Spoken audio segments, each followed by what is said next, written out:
పుత్రవోదు సరసస్కేమో భ్రాతరో రామలక్ష్మణో, మమ్మల్ని ఇద్దరినీ కూడా అన్నదమ్ములు అవుతాం, రామలక్ష్మణునే పేరుతో పిలుస్తారమ్మా. అలాగే మమ భార్య, ఈవిడ మాత్రం జనక మహారాజు గారి కూతురు, నా భార్య అవుతుందయ్యా సీతని. ఆ కారణం చేత నేను అరణ్యవాసమునకు బయలుదేరితే నా సేవ చేసుకుని ఆమె కూడా తరిద్దామనే భావన చేత ఇక్కడికి కూడా వచ్చిందయ్యా కూడాను.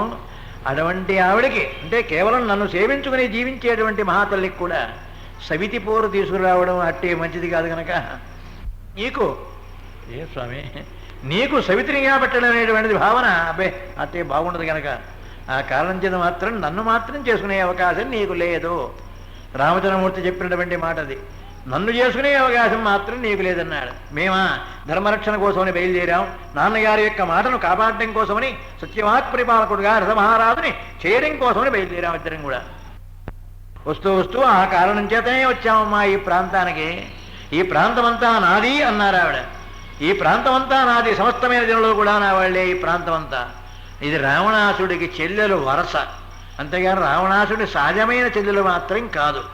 కరదూషణ త్రిశురాదులకి మాత్రమే సహజమైన చెల్లెలు.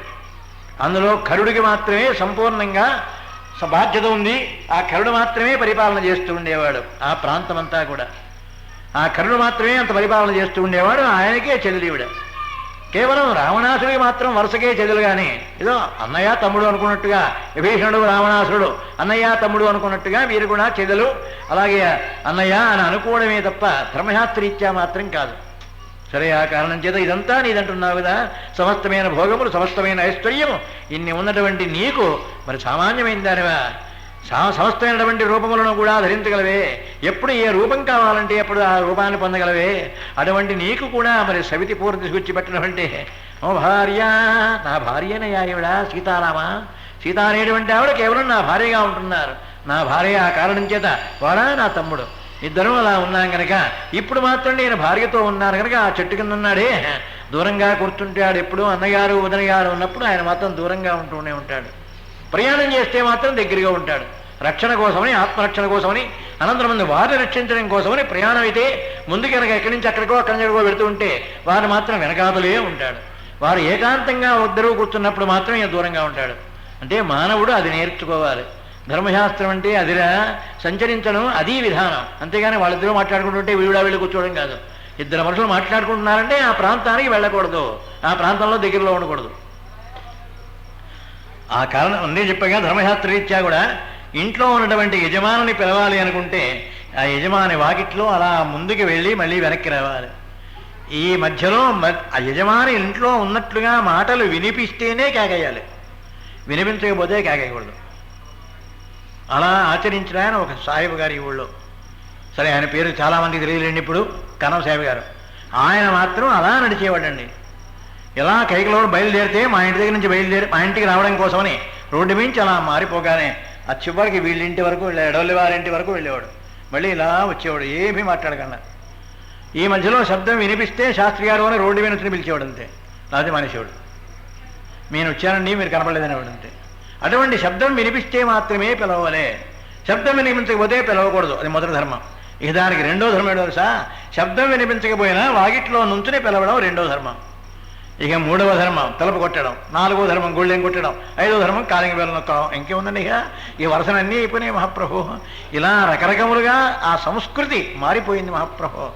తాళం కొట్టినవాడు ఏమవుతాడు? తాళం చేయి పెట్టి కొట్టినవాడు, గుళ్ళెం కొట్టినవాడు ఎవడవుతాడండి? వాడు చోరుడు అవుతాడు, జారుడు అవుతాడు అని వాళ్ళకందరికీ పేర్లు చెప్పాడు మహాప్రభు. ఇప్పుడు చెప్పలేండి నేను, అంటే అదే అలవాటైపోయింది కనుక జారుడెవడో చోరుడెవడో ఏది కొట్టినవాడు ఏమవుతాడో. ఏమండి వీళ్ళంతా కొడుతున్నారు, ఏదో తలపు కొట్టేవాడు ఉన్నారు, గడువులను కొట్టేవాడు, గుళ్ళెం కొట్టేవాడు ఉన్నారు. కేకేసే ఓపిక కూడా లేదు. ఇంట్లో ఎవరైనా ఇంట్లో తలవాళ్ళైనా సరే గుళ్ళెం కొట్టుతాడంతే చూసారా. గుళ్ళెం కొట్టినవాడు జారుడు, తలుపు కొట్టినవాడు చోరుడు. ఇటువంటి రకరకములుగా వాళ్ళకి పేర్లన్నీ నిర్ణయించాడు మహాప్రభు. పరమాత్మ నేనేం నిర్ణయించట్లేదు మహాప్రభు, పెద్దల పేర్లు నిర్ణయించారు. ఆ నిర్ణయించిన పేర్లుని మానవుల్లోనే ఉన్నా కనుక నిర్భయంగా చెబుతున్నాను. పొరుగులో నేను చెప్పను, పొరుగులో నేను చెప్తానండి. వాళ్ళ ఎవరు కష్టం కలుగుతుందో నాకెందుకండి అవసరం? నా రామాయణతో నేను చెప్పుకుంటే పోయేదానికి నాకెందుకండి ధర్మాలు ఎందుకు? అక్కర్లేనటువంటి గొడవ తెచ్చుకోవడం ఎందుకండి తగు? అందుకోసమే కేవలం నా స్వతంత్రంగా మన ఊరు కనుక మన ఊళ్ళో వాళ్ళకి తెలియాలి. లేకపోతే ఇది ఎందులో వచ్చానండి, ఇది జటాయు గారు 10 మంది చెప్పేశాడు, వారికి పుట్టారు, జటాయు పుడక మాత్రం ఇంతే అంటే ఒక ముఖతో ఎందుకు నా చూడాలి? కాదు, మన వాళ్ళు ఒక్కసారి వింటారు. ఆ కారణం చేత ఓహో ఇంత క్రమం ఉంది కావులు, ఈ సృష్టి యొక్క క్రమమే ఇది కావులు, ఈ గోవులు ఇన్ని జాతుల, పశువులు ఇన్ని జాతుల, వృక్షములు ఇన్ని జాతుల అనేటువంటి విషయం 84 లక్షల జీవరాశులు అనేవాడు తప్ప 84 లక్షలలో ఎవరు ఎన్ని లక్షలో కూడా చెప్పేవాడు లేడే. ఆ కారణం చేత ఒక్కసారి మన వాళ్ళు వింటారు అని. కేవలం మరి మా గ్రామం అంటే నేను పుట్టిన చోటు కనుక ఈ గ్రామం మీద ప్రత్యేకమైనటువంటి అభిమానం ఉంటుంది నాకు. ఆ ప్రత్యేకమైనటువంటి అభిమాన కారణం చేత చేశాను తప్ప ఇంకోటి మాత్రం కాదు. ఆ కారణం చేత పరమాత్మ అలా అన్నీ కూడా తగినటువంటి ఏర్పాట్లు చేసుకున్నారు. విశ్వామిత్ర మహర్షి గారి యొక్క ఆజ్ఞానుసారంగా ఆనాటి నుంచి పాపం కష్టపడి రామచంద్రమూర్తి ధర్మం అంటే ఏమిటో తెలుసుకుంటున్నాడు. ధర్మం ఏమిటో, ఆ ధర్మం ఎలా జరుగుతుందో అనేటువంటిది ఆనాడు మహాప్రభు విశ్వామిత్ర మహర్షి గారు నేర్పాడు ఈయనకి. ఆ నేర్పినటువంటి చిన్న వయసు నుంచి కూడా, అందుకనే చిన్న వయసులో వస్తేనే వస్తుంది మహాప్రభు. తెల్లవారుజామున లేవడం, చదువుకోవడం, 4 గంటకి ఆ సరాసరి ఆనాటి నుంచి రావాలి. వీడికి 8 ఏళ్ళు నుంచో 5 ఏళ్ళ నుంచో ప్రారంభంగా అయితేనే అప్పుడు వస్తుంది తప్ప ఇప్పుడు లేవరా అంటే లేస్తాడా మహాప్రభు? అంతవరకు బాగా ఎండకేదా నిద్రపోయి ఇప్పుడు లేవమంటే లేస్తాడా? లేవడు. నేను ఒక్కసారి చూశాను అప్పుడు రామాయణం. ఇప్పుడు కూడా ఈ మధ్యలో కాండలు మాత్రం ఎప్పుడైనా అవసరమైతే చూస్తూనే ఉంటాను. సుందరకాండ దగ్గర వస్తే చూడక్కర్లా. ఆ కారణం చేత కేవలం ఈ కాండలైనా ఒకసారి అసలు ఎక్కడుంది, ఏమిటి, దాని తర్వాత చరిత్ర ఏం జరిగింది, మరి సంపూర్ణ రామాయణం చెబితే కదా. సంపూర్ణ రామాయణం చెబితేనే ఆ ఆ వృత్తాంతాలు వస్తాయి. సంపూర్ణ రామాయణం చెప్పకపోతే అసలు ఆ వృత్తాంతాలు కానీ కేవలం ఆ కథాభాగం కానీ సంబంధమే లేదు. సంబంధం లేనప్పుడు మరి ఎందుకు ముట్టుకుంటామండి? ఎంతసేపు సుందరకాండే, కేవలం సుందరకాండ మాత్రమే చదువుతాం కనుక సుందరకాండే పూర్తి కావచ్చు కనుక పారాయణలు అవే కేవలం నిత్యమో అదే పారాయణేది కదా. ఆ కారణం చేత సుందరకాండ దగ్గరికి వస్తే ఎక్కర్లేదు. కేవలం మరి ఇక్కడ జటాయువు చెప్పినటువంటి విధానాన్ని అందుకోసం మీకు జ్ఞాపకం చేస్తున్నాను. ఆ కారణం చేత జటాయువు గారు చెప్పారు, అయ్యా మామ బలాన చోట రామచంద్ర ఇక్కడ ఏర్పాటు చేసుకోవచ్చయ్యా అన్నారు. సరే, ఈయన పాపం దర్భలతో కూడా కప్పేశాడు. పంచవటి తీరమందున తగినటువంటి పర్ణశాలను ఏర్పాటు చేశారు. పర్ణశాల ఆకులతో వేశారు కనుక దాని పేరు పర్ణశాల. ఆ పర్ణశాలను ఇలా ఏర్పాటు చేశారు పరమాత్మ. లక్ష్మణస్వామి గారు ఏర్పాటు చేశారు. అందులో బలిని కూడా ఇచ్చేసి పరమాత్మ దానిలో ప్రవేశించారు. అకవాట మనాక్షిన్న మదత్వలి భోజనం గృహన్న ప్రవిశేత్ ప్రవిశేత్ మరణం ధ్రువం, చచ్చిపోతారు అంతే. మహాకవి కాళిదాసు గారు అటువంటి ఇంట్లో మాత్రం ప్రవేశించకు, ప్రవేశిస్తే చస్తావన్నాడు. అకవాటం తలుపులు లేకుండా ఉన్న ఇంట్లో ప్రవేశించకు, అనాచ్ఛన్నం పైన కప్పు వేయకుండా ప్రవేశించకు, అదత్త బలి భోజనం ఎవరికైనా బలిహరణంగా ఇంత భోజనం పెట్టి మరీ ప్రవేశించరా. అంతేగాని గోడల్లో ప్రవేశించడం, ఆ తర్వాత ఇప్పుడు డిన్నర్ ఏవో పార్టీలో అప్పుడు చేసుకుంటాడా. ఇక్కడ మాత్రం గోడల్లో మూఢం వచ్చేస్తోందండి, ఏం చేస్తాం అని చెప్పి గోడల్లోనే గృహప్రవేశం అవుతాడా? అమ్మని చెబుతూ ఉంటారా వీళ్ళు. అమ్మతే వీడి పాపం వీడే తొందర చేస్తాడు మహాప్రభు. వీడే వెళ్ళి అవునా అయిపోవచ్చు కదండి అంటాడు. ఏదామని కాదనలేక పాపం ఆ పురోహితుడు గారు ఆ ముహూర్తాలు పెట్టాయని చెప్పేస్తుంటాడు. ఎలాగండి ఇది? ధర్మశాస్త్రం అంటే ఎక్కడండి మరి? ధర్మశాస్త్రం అంటే ఒక్కడి కూడా కుదరదు, ఎవరికీ కుదరదు, ఏదీ చేయలేడు. ఏదీ చేయలేని పరిస్థితిలో మరి ధర్మశాస్త్రం చెప్పాలి అంటే ఇప్పుడు నాకు కూడా కొంచెం కష్టంగానే ఉందండి. ఎంచేత ధర్మశాస్త్రం మరి ఇప్పుడు ఆచరించేవాడు లేడు. ఆ ధర్మశాస్త్రం ఎవరికీ అక్కర్లేదు కదా. కేవలం ఏదో మన ఊళ్ళో వాళ్ళు కావాలని నేనే తిప్పబడుతున్నాను తప్ప ఇది ఎంతవరకు అబ్బుతుంది, వాళ్ళు ఎంతవరకు ధారణ చేస్తారు దీన్ని అనేటువంటి ఒక అనుమానం వస్తోంది. ధారణ ఎంతవరకు చేస్తారు, ఎంతవరకు జ్ఞాపకం పెట్టుకుంటారు ఈ కథాభావన. ఆ కారణం చేత పరమాత్మ అలా జ్ఞాపకం చేశారు. సీతామాత రామలక్ష్మణులు క్షేమంగా ఉన్నారు. మహాతల్లి శూర్పణఖ బయలుదేరి వచ్చారు. అహం శూర్పణఖ రామ రాక్షసి కామరూపిణి, నేను కామరూపించగలదానయ్యా, చాలా అందంగా ఉన్నట్టుగా కనిపిస్తున్నాను తప్ప సమస్తమైన భోగములను కూడా నేను మాత్రమే నీకు చేయగలను. ఈ మానవ స్త్రీ ఏం చేస్తుంది? నీ అంత అందమైనటువంటి పురుషుడికి సమస్తమైనటువంటి సంస్కారములు ఉన్నటువంటి మహానుభావుడివే నువ్వు, నీకు ఈ మానవ స్త్రీ సమస్తమైన భోగములను అందించగలదా? నేను అందిస్తాను. నీకు ఏ భోగం కావాలంటే ఆ భోగాన్ని అందించేటువంటి శక్తి నాకు మాత్రమే ఉన్నది, ఎవరికీ లేదు. ఎవరికీ కూడా సమస్తమైనటువంటి శక్తులను కూడా అందించేటువంటి ఆ శక్తి వీరికి మాత్రం ఏం లేదు. అందువల్ల నన్ను వివాహం చేసుకో. ఆ కారణం చేత నన్ను గనక ప్రేమించి నన్ను వివాహం చేసుకున్నావా నా జన్మ తరిస్తుంది అంటూ మొత్తం మీద ఆ రామచంద్రమూర్తిని నానా రకరకములుగా ఆవిడికి తోచినటువంటి విధానంతో అలా రకరకముగా ఇబ్బంది పెట్టేస్తోంది పాపం. సరే, రామచంద్రమూర్తి చాలాసేపు విన్నారు. అమ్మా చాలా గొప్పదానివే, నీ యొక్క విషయం నేను కాదనడం లేదు, నువ్వు చాలా గొప్పదానివి, సమస్తమైన సుఖములు అందించగలవు అంటున్నావు కదా. అయినప్పటికీ మా జాతిలో మానవ జాతికి ఓ ధర్మం ఉంది. ఎవరిని వివాహం చేసుకున్నామో జీవితాంతం వారితోనే గడుపుతాం. అంతకు మించి మరొక్కసారి మళ్ళీ వీరి మీద ఇంకోరిని చేసుకునేటువంటి అలవాటు మాత్రం మాకు లేదమ్మా. ఇది మానవ సాంప్రదాయంగా, మా మానవ సాంప్రదాయంలో మాత్రం ధర్మం అంతే తల్లి. ఆ కారణం చేత ఈవిడని మాత్రం మరి ఈవిడ ఉండగానే మళ్ళీ ఇంకో భార్య అంటే మాత్రం మా ధర్మం చలదు. మా మానవ జాతికి చల్లదు. ధర్మశాస్త్రం మాత్రం ఎప్పుడూ కూడా అంగీకరించదు కనుక మానవ జాతికి సవితి అవుతుంది కనుక సవితి పూర మాత్రం నీకు తీసుకొచ్చి నేను పెట్టలేను, సవితి పూర మాత్రం నీకు పెట్టాను. ఆ కారణం చేత ఏమైనా సరే నన్ను ప్రార్థిస్తున్నావు తప్ప నన్ను ప్రార్థిస్తే నీకు వచ్చేటువంటి సుఖం ఏమీ లేదు తల్లి అన్నాడు ఆయన. అదిగో మావాడు ఉన్నాడే, చెట్టు కింద ఉన్నాడు, ఆ ఎర్రగా కూర్చున్నాడే, ఆయన దగ్గరికి పెడితే నేను ఇంకా నల్లగా ఉన్నాను, ఆయన దగ్గరికి పెడితే మాత్రం నీ కోరికలు పూర్తవుతాయమ్మా అన్నారు. సరే బయలుదేరి సరాసరి ఆయన దగ్గరికి వెళ్ళింది. తిరిగి తన కోరిక యావత్తు కూడా చెప్పుకొచ్చింది మహాప్రభు.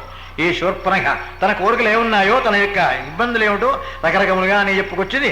ఆ నలటాయని అడిగితే మాత్రం ఇలా చెప్పాడయ్యా, నేను చాలా గొప్పదాన్ని చెప్పాను, ఈ రాజ్యమంతా మాది, మా వాళ్ళంతా ఇక్కడే ఉన్నారు, మా సేన యావత్తు ఇక్కడే ఉంది, నేను కావాలని కామరూపంతో ఉన్నాను తప్ప నా రూపమే వేరయ్యా, అవసరమైతే ఆ రూపం చూపిస్తాను, ఆ అవసరమైతే ఆ కారణం చేత ఇప్పుడు మాత్రం చాలా అందంగా ఉన్నా గనక ఇప్పుడే అనుభవించవయ్యా అంటే ఆయన మాత్రం వల్లగాదు మానవ జాతి మాకు ధర్మమే, మా ధర్మాన్ని మాత్రం అతిక్రమించరు అంటున్నాడు. ఏమిటైనా ఆ కారణం చేత మరి నిన్ను కోరుకుంటున్నానయ్యా, నువ్వు కనుక ధర్మాన్ని ఆచరిస్తే నాతో కూడా కనుక నువ్వు ఆ ఏర్పాటు చేసుకుంటే తప్పకుండా నిన్ను వివాహం చేసుకుని ఈ ప్రాంతం అంతా హాయిగా తిరగవచ్చున్నారు.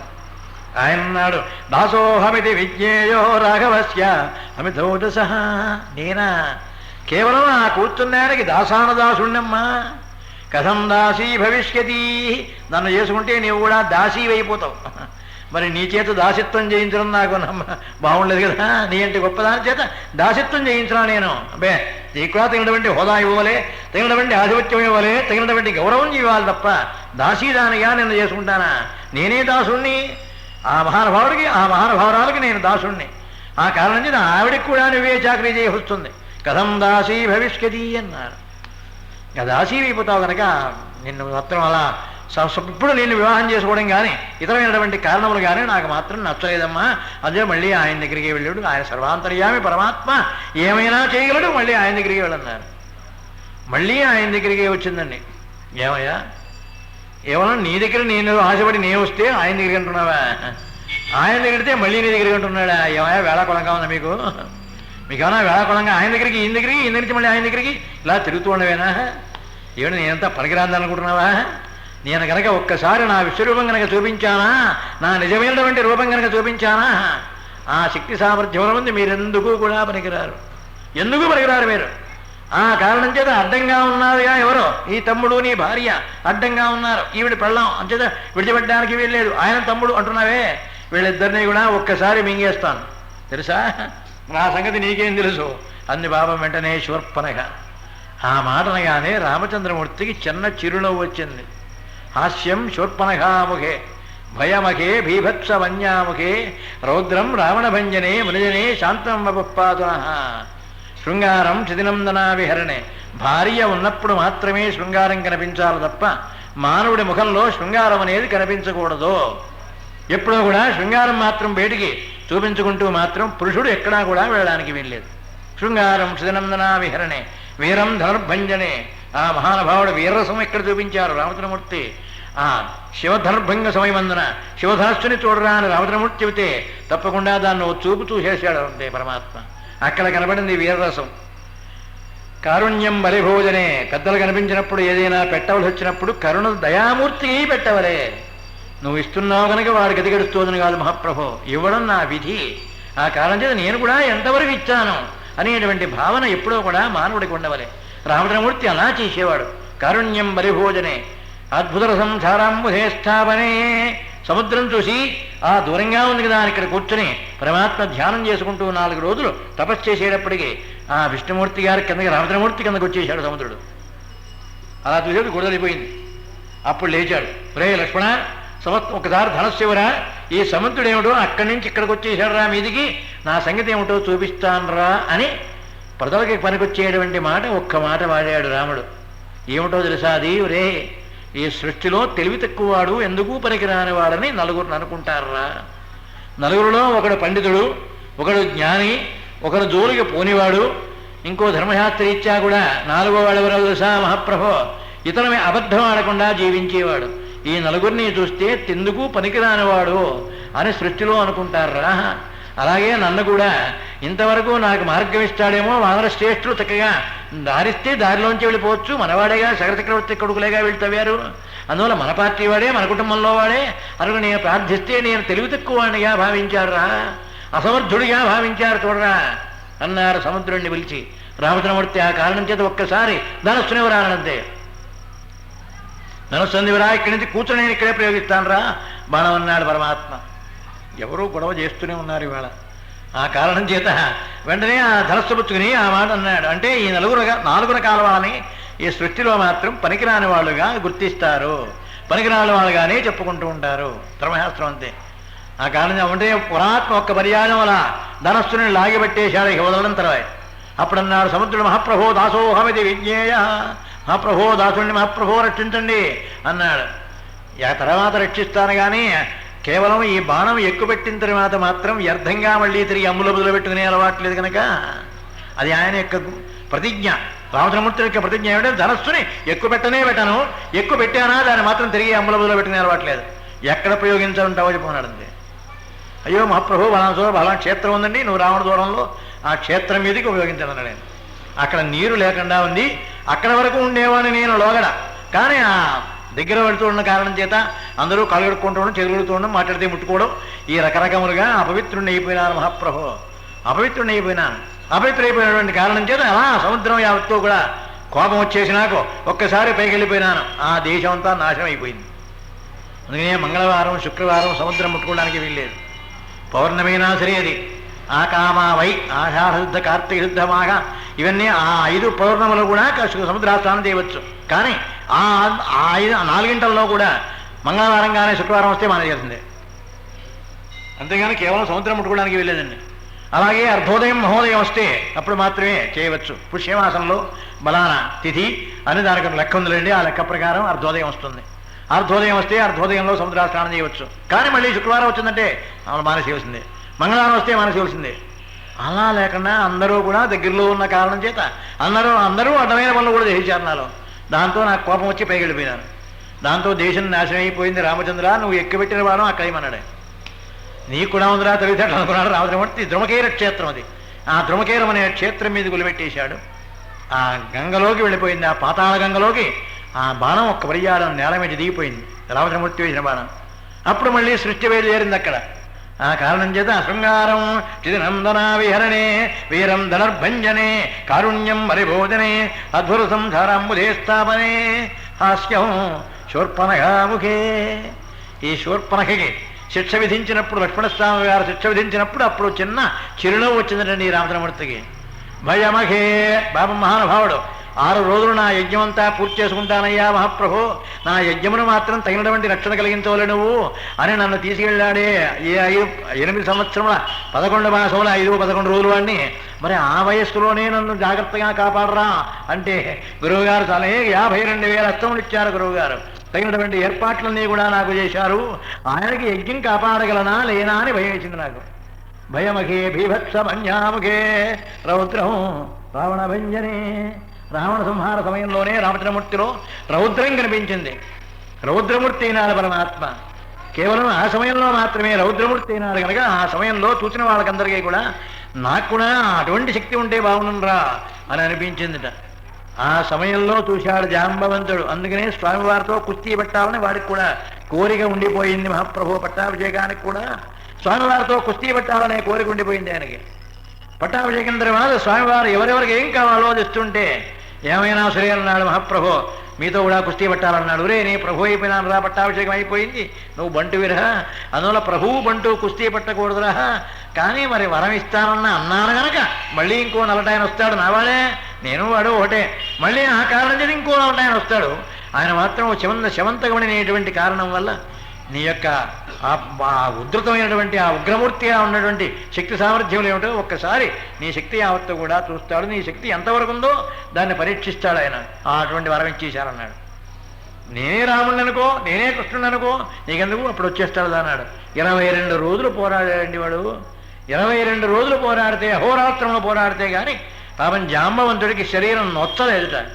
అప్పటికి నొచ్చింది వాడికి, అప్పుడు పడిపోయినాడు. ఇక అప్పుడు ప్రార్థించడం మొదలెట్టాడు మహాప్రభు. స్వామి నువ్వు రామచంద్రమూర్తివే నాయన, ఆనాడు నాకు వరం ఇచ్చావే ఆ రాముడివే అంటాడు వీడు. కాదురా నాయన వాడు నేను ఒకటేలే అదే పరమాత్మ అప్పుడు అనుగ్రహించారు. వాడికి ఇచ్చినటువంటి వరం అప్పుడు పూర్తయింది. ఆ కారణం చేత రామచంద్రమూర్తి కూడా యుద్ధం చేసేటప్పుడు ఏకమేకం ద్వే ద్వే త్రీణి త్రీణి అంటే ఒకటి వేస్తే ఒకటి, రెండు వేస్తే రెండు, మూడు వేస్తే మూడు. ఆయన ఉపక్రమిస్తే ఈయన ఉపసంహరిస్తున్నాడు అంతే. అంతేగాని యుద్ధమే లేదు మహాప్రభు. ఉపక్రమిస్తున్నాడు రావణాసుడు, ఉపసంహరిస్తున్నాడు రామచంద్రమూర్తి. వాడు యొక్క బాణం వేశాడు అంటే దానికి తగినటువంటి ప్రతీకారంగా ఎరుగా మళ్ళీ బాణం వేయడం, వాడి బయలుదేరినటువంటి బాణాన్ని ఉపసంహరించడం. రెండు వేస్తే రెండు. అలా 5 రోజులు ఆడుకున్నారు ఇద్దరు కూడా. ఇది ఆడుకుంటున్నారా లేకపోతే వినోదమా? ఇదా రామచంద్రమూర్తి యొక్క యుద్ధం అని అనుకున్నాడు బాబు విభీషణుడు మహాప్రభువు పక్కన ఉండి. ఆ విభీషణుడు పక్కన ఉండి అన్నగారు రామచంద్రమూర్తితో ఏదో మాట్లాడదామని అలా పెడుతున్నాడు. వీడు రావణాసుడు ఎదురకుండా యుద్ధం కోసమని కూర్చున్నాడు కదా, దాని మీద రథం మీద కూర్చుని యుద్ధం చేస్తున్నాడు కనుక వాడు చూశాడు వీడు రావడం. వెంటనే శక్తి బాణాన్ని వీడి మీదకి ప్రయోగించాడు, విభీషణ మీదకి. ఈ విభీషణుడు రామచంద్రమూర్తితో మాట్లాడదామనే ఉద్దేశంతో పెడుతున్నాడు తప్ప అన్నగారు పాపం బాణం వేస్తున్నాడు అని వాడు చూడుకోలే. ఇది చూసిన వాడు లక్ష్మణస్వామి. ఒరే విభీషణుడు పడిపోతున్న రాని గబగబా అడ్డు వెళ్ళిపోయినాడు. అడ్డు వెళ్ళి విభీషణుడిని పక్కతో వచ్చేటప్పటికి లక్ష్మణస్వామి దిగింది. ఆయన పడిపోయినాడు, ఈయన మూర్ఛలు పడిపోయినాడు. ఇక దేశే దేశే కళత్రాణి దేశే దేశే చ బాంధవా తంతు దేశం నపశ్యామ ఎత్ర భ్రాత సహోదర. ఏ దేశం వెళ్ళినా తమ్ముడినేవాడు మాత్రం దొరకడరా. దేశే దేశే కళత్రాణి ఏ దేశం వెళ్ళినా భార్యలను సంపాదించవచ్చు. దేశే దేశే చ బాంధవా ఏ దేశం వెళ్ళినా బంధువులు దొరుకుతుంటారు. ఏ దేశం వెళ్ళినా సరే ఏం ప్రమాద విద్యావంతుడు ఏ దేశం వెళ్ళినా సరే దేశే దేశే కళత్రాణి దేశే దేశే చ బాంధవా తంతు దేశం నపశ్యామ ఎత్ర భ్రాత సహోదర. సహోదరుడిగా పుట్టినటువంటి వాడున్నాడే అన్నో తమ్ముడో వాడిని మాత్రం ఏ దేశం వెళ్ళినా ఇక మళ్ళీ మనం చూడబోరా, మనకు మాత్రం దక్కదు అనే భావన చేత మహానుభావుడు వెంటనే ఆ ఉన్నాడే డాక్టర్ గారు, ఆ డాక్టర్ గారికి తగినటువంటి ఏర్పాటు చేయించి రామం వా రావణం వా ద్రక్ష్యంది వానరా అన్నాడు. అంతే. వానర శ్రేష్ఠులారా, రాముణ్ణో రావణాసుడినో చూస్తారు మీరు అన్నాడు. నా ఇద్దరిలో ఒకరే కనిపిస్తారు రానికి యుద్ధంలో అన్నాడు. అంతే. అప్పుడు 2 రోజులు చేసింది ఆయన యుద్ధం. మొత్తం 7 రోజులు జరిగిందండి. 7 రోజులు 5 రోజులు ఆడుకున్నట్టుగా చెప్పాడు. మిగతా 2 రోజుల్లోనే రాముడు యుద్ధం చేసింది. అసలు రామచంద్రమూర్తి యొక్క యుద్ధం ఎంతండి? రామచంద్రమూర్తి 2 రోజుల్లోనే యుద్ధం చేశాడు మహాప్రభు. ఆ కారణం చేత శృంగారం శనందనా విహరణే వీరం ధనుర్భంజనే కారుణ్యం బలిభోజనే అద్భుతం చారంబుధే స్థాపనే హాస్యం శూర్పణఘామఖే భయమఖే బీభత్స వన్యామఖే రౌద్రం రావణభంజనే మృదనే శాంతం పాతన. ఆ కారణం చేత రామచంద్రమూర్తి గారు ఒరే నాయన ఏమిటో అంటో అని చూసేవరా అన్నాడు. ఎక్కడ ప్రారంభించానో అక్కడికి వచ్చాను మళ్ళీ తిరిగి. అలా అలా మధ్యలో ఇతరమైనటువంటి విషయములు ఇతరమైన కాండంలోకి వెళ్ళాను. ఆ వెళ్ళి కొన్ని ధర్మాల గురించి మాట్లాడుకుని మళ్ళీ తిరిగి వచ్చాను అక్కడికి. చూడరా నాయనా లక్ష్మణ ఏమిటో ఉంటామని చూసావురా అన్నాడు. వెంటనే స్వామివారు ఒక్కసారి గబగబా దాని మీదికి దూకేసి దాని ముక్కు చెవులు కోసేశాడు. రామచంద్రమూర్తి కొయ్యమని చెప్పలేదండి. రామచంద్రమూర్తి మాత్రం కొయ్య దీని ముక్కు చెవులు కొయ్యరా అని రాముడు అన్నట్టుగా ఎక్కడా రామాయణంలో లేదు. ఎంచేత కేవలం ఈయన మాత్రం పోనీయమయ్యా జ్ఞానం చెప్పచ్చు, బుద్ధి చెప్పవచ్చు, నీకు మంచి పని కాదమ్మా అని చెప్పొచ్చు, అంతే పంపించాలి కానీ ముక్కు చెవులు పోయమంటాడా పెద్ద మనిషి? ఆయన పెద్ద మనిషి ధర్మశాస్త్రజ్ఞుడు అంటున్నారే మీరు అని ఒక ఆయన నాతో కొట్టాడు మహాప్రభు. అయితే ఆ ఇచ్చితం మీరు రామాయణం చూసి ఉండరండి. రామాయణం కనుక చూస్తే మాత్రం మీరు అనరు. రామచంద్రమూర్తి అంటాడా? అనడు. ధర్మశాస్త్రజ్ఞుడు మహానుభావుడు ఒక స్త్రీకి అపకారం కలిగించమని అంటాడా మహాప్రభు? అదే ఆయన చెప్పి ధర్మం, ఆయన నేర్చుకునే ధర్మం అదే, ఆయన ఆచరించే ధర్మం అదే కాదే. ఆ కారణం చేత ధర్మం ఏమిటో కరెక్ట్గా ఆయన ఆచరించవలసిందే. చెప్పిన దాన్ని ఆచరించిన తర్వాత తప్పకుండా దాని గురించి ఎవరైనా సరే ప్రజలు కూడా ఇలా కావాలి అనేటువంటి భావన రాముడికి ఉంటుంది, ఉండవలే. ఆ కారణం చేత వెంటనే దీనికి మాత్రం ముక్కు చెవులు పోసేశారే. మడకాయకు వస్తే వదిలిపోయేది దేవత అవసరం. ఏమండి మడకాయకు వస్తే దీనికి దిక్కు లేకుండా పోయేదిగా కాదు. జ్ఞానేంద్రియంగా తొలగిస్తే మానవుడికి కామం నశిస్తుంది. అది ధర్మశాస్త్రం. అందువల్ల కామం నశించడం కోసమని కామేచ్ఛతో అది అడిగింది కనుక కేవలం ఈ శూర్పనఖ అంటే గోళ్ళంతా బాగా పెంచేసి చాటల్లాగా పెట్టిందన్నమాట. గోళ్ళు పెంచినా జుట్టు పెంచినా మానవుడికి దేహం పాపభూయిష్టం అవుతుంది. అందుకనే తలనీలాలు ఇస్తూ ఉంటారు తిరుపతి వెళ్ళి. ఏమండి ఈయన జుట్టు మీద ఆయనకి వ్యాపారమా? జుట్టు లేకపోతే ఆయనకి వ్యాపారం లేదా? లేకపోతే ఆయనకి డబ్బు లేదా? వెంకటేశ్వర స్వామి వారికి డబ్బు లేదండి, వీడి జుట్టు తెలంగాణలో ఇస్తున్నారా అంటే వీడి యొక్క దేహం శుద్ధిగా ఉంటుంది. శుద్ధిగా ఉండాలి అంటే ముందు జుట్టు తీసేయాలి. అందుకోసం ఇది మాత్రం ఊహ పెరిగిపోయి ఇలా ఉండి అలా ఉండి చెవుల మీద గంట కప్పిపడిపోయి ఇలా ఉంటే మాత్రం ధర్మశాస్త్రం ఒప్పుకోదు. అలాగే ఈవిడ కూడా గోళ్ళు పెంచింది కనుక శూర్పనఖ అటువంటి పాపభూయిష్టమైనటువంటి దేహంతో ఉంది కనుక దీనికి ముక్కు చెవులు కోసేశాడు. దాంతో ఊరుమని పాపం ఏడుస్తూ రామచంద్రమూర్తికి చిన్న నవ్వు వచ్చింది. ఏడుస్తూ సరాసరి కరుడు దగ్గరికి వెళ్ళిపోయింది. అన్నయ్య చూశావా, పుత్రో దుసరసస్కేమో భ్రాతరో రామలక్ష్మణవో. కాదు అన్నయ్య, ఒక ధర్మశాస్త్రం ఉందన్నయ్య. ఇక్కడ ఎవడో మహానుభావులు మానవులట, ఆ మానవుడు బయలుదేరొచ్చారా అన్నయ్య. అటువంటి వాళ్ళు నన్ను వచ్చి నన్ను చూసా ఎంత పని చేశారు, నాకు నా ముక్కు చెవులో కోసేశారు, ఎంత పని జరిగింది చూశావా అనడం. పాపం ఏడుస్తూ ఉంది కరుడుతో చెప్పుకుని. ఆ ధర్మంలో పుత్రవోధ సరసస్కేమో అని ప్రారంభించకుండా తరుణవో రూపసంపన్నవో, దానికి ఇప్పటికి కూడా ఇంకా వ్యామోహం తగ్గలేదు రాముడి మీద. అది తరుణవో రూపసంపన్నవు. ఆ మహానుభావులిద్దరూ కూడా మంచి వయస్సులో ఉన్నారన్నయ్య. దీని ఏడుపులో కూడా చూశారండి, తరుణం మంచి వయస్సులో ఉన్నారు, రూపసంపన్నలు, తగినటువంటి చక్కనటువంటి శస్త్రస్త్ర విద్యా పారంగతులు, సమస్తమైన విద్యలో వచ్చే మహానుభావుడికి బా అటువంటి వాళ్ళన్నయ్య అన్నారు. అంతేగాని కేవలం అది మాత్రం కేవలం వర్ణన, ప్రత్యేకించి దశమహారాజు కొడుకులని వర్ణించరాది. తరుణో రూపసంపన్నవు, అటువంటి వారు మహాప్రభో, అంత గొప్పవారు, అటువంటి మహానుభావుడు. ఏదో నా కోరిక, నేనేదో కోరుకుంటే ఇలా చేశాడు చూశావా, అయ్యి వాళ్ళకన్నా అందమైందన్నయ్య వాళ్ళమ్మ వాళ్ళ ఆవిడ అన్నాను. వాళ్ళ ఆవిడుందే సీత, వీళ్ళకన్నా అందమైంది, అమ్మా చాలా అందంగా ఉంటుంది. ఆ సీతను కనుక ఒక్కసారి నువ్వు పొందితే నీ సుఖం ఏమిటో అప్పుడు తెలుస్తుంది, మన యొక్క రాజ్యం ఏమిటో, నీ పరిపాలన ఏమిటో, నీ శక్తి సామర్థ్యం ఏమిటో అప్పుడు తెలుస్తాయి అన్నయ్య, అప్పుడు తెలుస్తాయి. ఆ కారణం నుంచి అటువంటి స్త్రీ ఇంతవరకు నీవు చూసి ఉండవన్నయ్య అనుకుంటూ పాపం మహాతల్లి ఆవిడ చెప్పుతోంది కరుడికి. ఈ వార్త యావత్తో కూడా చెబుతోంది, వీరికన్నా అందంగా ఉంటుందన్నయ్య అని. కాదు, సాక్షాత్ లక్ష్మీదేవి కనుక. ఇక్కడ పూర్వకతమైనటువంటి ధర్మశాస్త్రాలు దాన్ని జ్ఞాపకం చేస్తాను. అంటే దానికి సంక్షిప్తంగా ఉంటుంది పూర్వశాస్త్రం. ఆ పూర్వశాస్త్రాన్ని ఇక్కడ రుచి మీకు సంధానం చేస్తాను. ఏమిటంటే ఇది కేవలం సీతామాతగా పుట్టడానికి లక్ష్మీదేవి వారు రామచంద్రమూర్తి అవతారం ఎత్తడానికి ముందు, రామచంద్రమూర్తి అవతారానికి నేను కేవలం 10,000 సంవత్సరములు దశమహారాజుకి కుమారుడిగా రాముడనే పేరుతో నేను జన్మిస్తానని చెప్పాడు ఆయన. జన్మిస్తానని చెప్పగానే లక్ష్మీదేవి అన్నారు, స్వామి నేను కూడా మీ భార్యగా ఈ అవతారంలో జన్మిస్తాను అన్నారు. వద్దు, చాలా కష్టం. ఒకప్పుడు అరణ్యవాసం చేయవలస్తుంది, అరణ్యవాసం చేస్తే నీళ్లు కూడా దొరకవు, గాలే తిని పడుకోవాలి వేళ, చాలా కష్టం. అటువంటి ఆహారం కూడా ఉండదు కనుక ఏమైనా సరే ఎంతసేపు 14 సంవత్సరాలు నిమిషంలో తిరిగి వచ్చేస్తాగా, నేను తిరిగి మళ్ళీ వస్తాగా అన్నారు. స్వామి ఏమైనా సరే నేను మాత్రం తప్పకుండా మీ భార్యగా ఈ అవతారంలో నేను కూడా జన్మించవలసిందే అన్నారు ఆవిడ.